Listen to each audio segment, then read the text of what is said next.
Et si demain, nous allons aux élections dans des conditions difficiles, vous parlerez de compromis à l'africaine, alors qu'aujourd'hui, ces mêmes Africains sont en train d'attirer votre attention sur cette ignoble et injuste agression due au fait du Rwanda et demandons même des sanctions, personne n'en parle.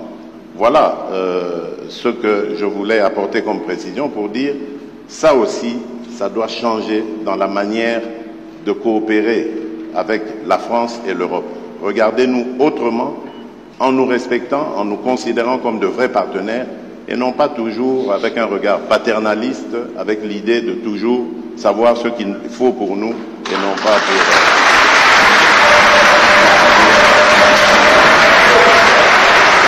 Je pense que le président Macron... Oui, malgré les vivas, si le président Tshisekedi m'y autorise, je voudrais apporter un commentaire au commentaire. Je m'explique. D'abord, je pense que c'est très bien parce qu'on lève beaucoup de malentendus à travers ce jeu de ping-pong. D'abord, je veux que vous sachiez que quand il y a des problèmes électoraux aux États-Unis d'Amérique ou en France, la presse française en parle.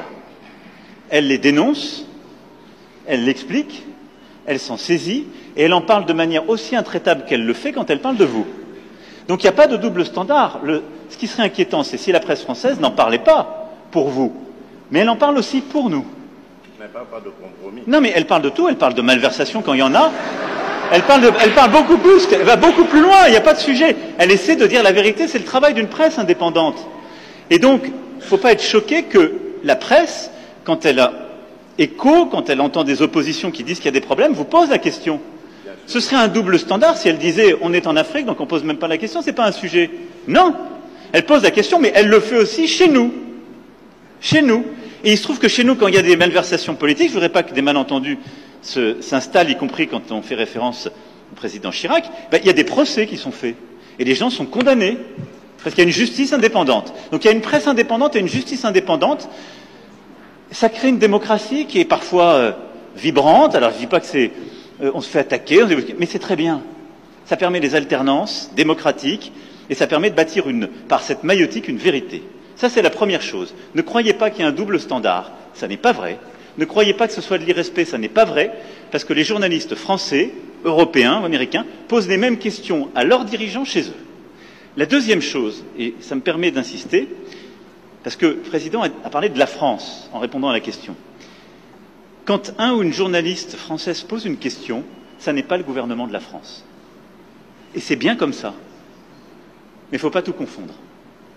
Non, parce que non, mais c'est pas une position de la France. Je faisais allusion. Parce qu'il n'y a pas de, il y en a eu. Je faisais allusion au propos de Le Drian. Lui, il est officiel français. Oui, mais le compromis à l'africaine, c'est Le Drian, c'est pas la journaliste. C'est exact, mais ce compromis. Mais cette formule, président, on sait d'où elle est sortie et on sait le contexte électoral. Non, mais on sait le contexte électoral. Et il n'y avait pas de caractère de mépris dans la formule de Jean-Yves Le Drian. À Nairobi, d'ailleurs, grâce à toi, on a pu s'expliquer avec lui. Et la France a beaucoup œuvré, vous le savez ô combien, pour qu'il y ait alors une alternance, qui n'aurait pas été à ce moment-là un mécanisme spontané. Je ferme cette parenthèse, mais je voulais faire cette précision. Pardon. Merci.